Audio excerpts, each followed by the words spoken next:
Be correct, Shouldn't be offensive. but it doesn't matter because it's not a fucking contest to see what's the most beneficial. Yeah, I thought it'd be funny. Well, it could have been funny. In Joe Rogan's conversations, his frankness sometimes leads to tense moments. A prime example is when Rogan interviewed fighter Joe Schilling. He inadvertently overlooked Schilling's important insights about the severe injuries in his career. This not only created an awkward silence but also diverted the conversation, making it more heated. This incident illustrates that while Rogan often facilitates profound dialogues, they don't always go as planned. It was a really tough fight for me too. You know, it was a really bad camp. It was probably the worst camp of my career. My dad had passed away like 3 weeks before the fight, and like 2 or 3 days after that. So shitty, Jamie. My cousin. The interview with Joe Schilling caused many viewers to turn away from Joe Rogan. We could all sense the sincerity in each of Schilling's words, yet instead of engaging in heartfelt dialogue with him, Rogan seemed too focused on the footage playing on the screen. Shane Gillis also experienced discomfort while appearing on The Joe Rogan Experience, a famous show filled with uncomfortable moments. Their interview was not short of tense exchanges, as Rogan tended to delve into sensitive topics or allow prolonged silences, creating a strained atmosphere. If I get fired here, whatever, I'll just go do Joe Rogan next week and I'll be fine. Anyway, I thought that was funny. No? What? I was like, I Is that what literally you thought? I literally thought that. Oh, okay. Yeah, I thought it'd be funny.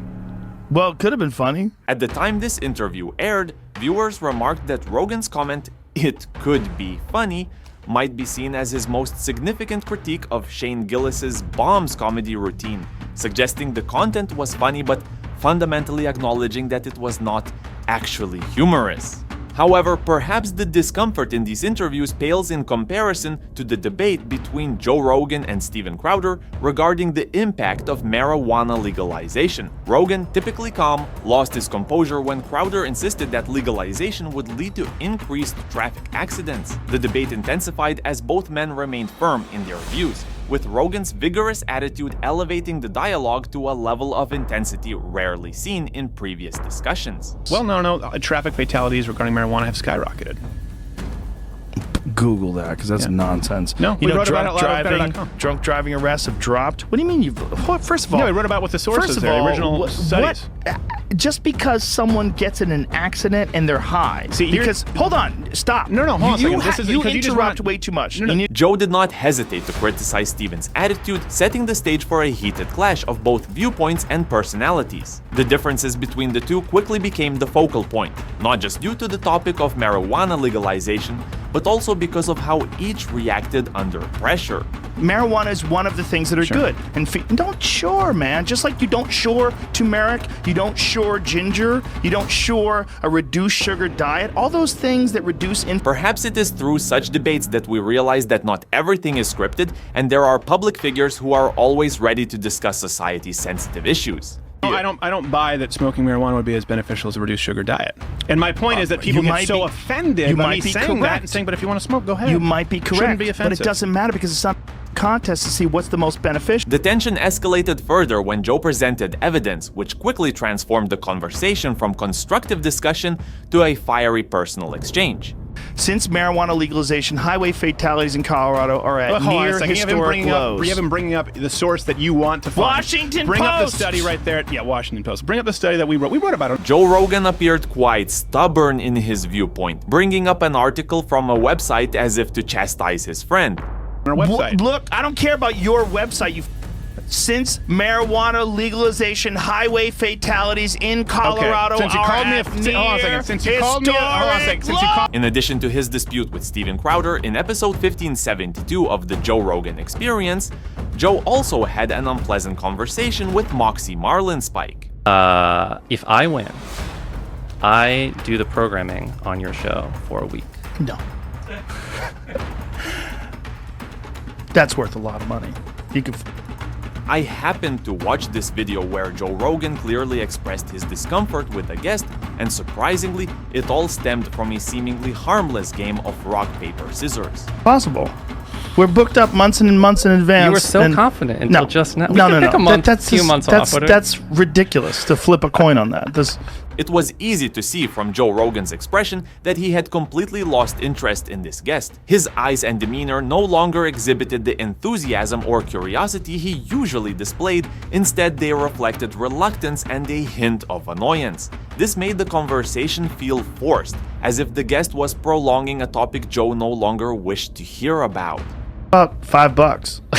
No. No? No, it's got to be Come on, steaks. man. It's gotta be 20 real bucks? steaks. 20 No, bucks. I got come 20 on. bucks in my No, pocket. Money is off the table. We can't do Money's money. off the table? Forget that. All right. Sounds like someone's scared to lose at rock, paper, scissors. It sounds like someone else is scared to lose it. No, you're asking me for something that's ridiculous. You don't have anything. You don't have anything that's worth a week of programming. This could truly be considered one of the most awkward and uncomfortable moments for Joe Rogan on his podcast. Joe Rogan has also had a notable debate with political commentator Candace Owens on his show. This confrontation not only drew the audience's attention, but also highlighted the contrasting views between two influential figures in the media. You don't think we have to care about the environment? Like, No, not even a little bit. Like, not even a little bit? no. Okay, let me clarify this. I don't throw trash on the ground. Like, I'm not saying like we need to trash the environment. Like, but do I believe in climate change? In his debate with Candace, Joe did not hesitate to challenge her arguments, even delving into legal issues to test her knowledge. However, this only intensified the atmosphere, particularly when podcast producer Jamie Vernon cited a 2014 source to support Joe's perspective. The confrontation heated up more than ever.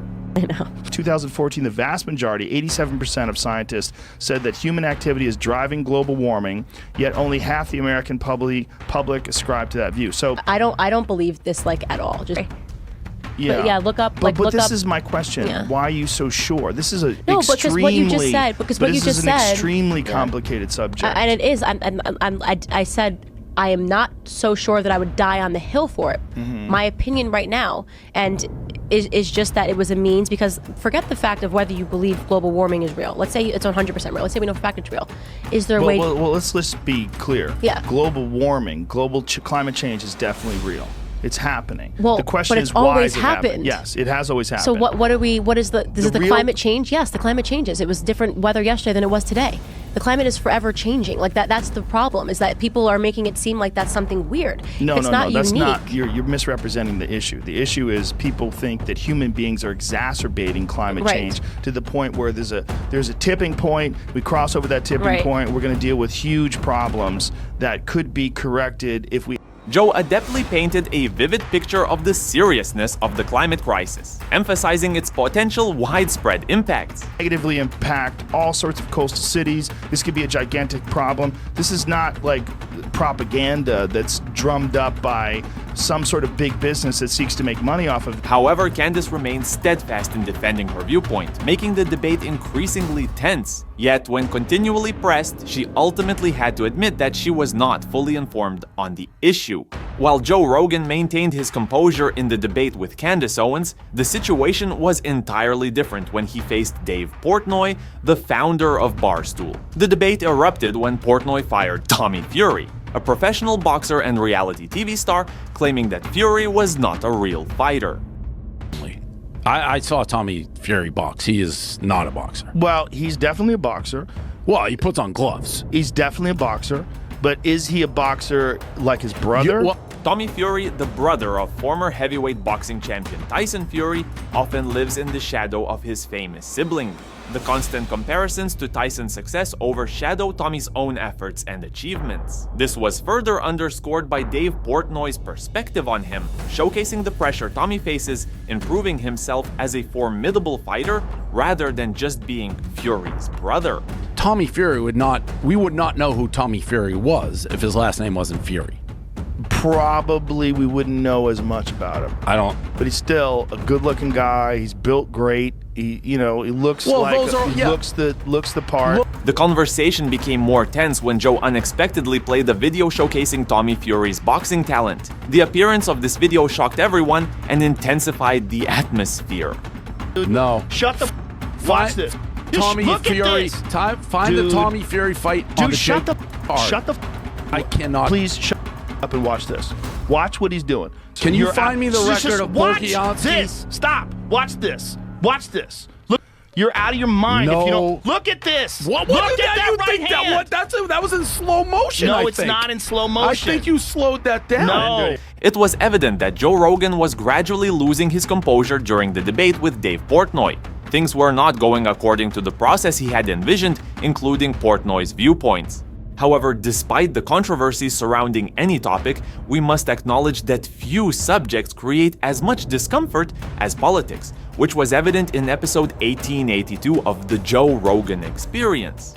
What began as a seemingly harmless comment about a political candidate quickly turned the conversation into a tense exchange.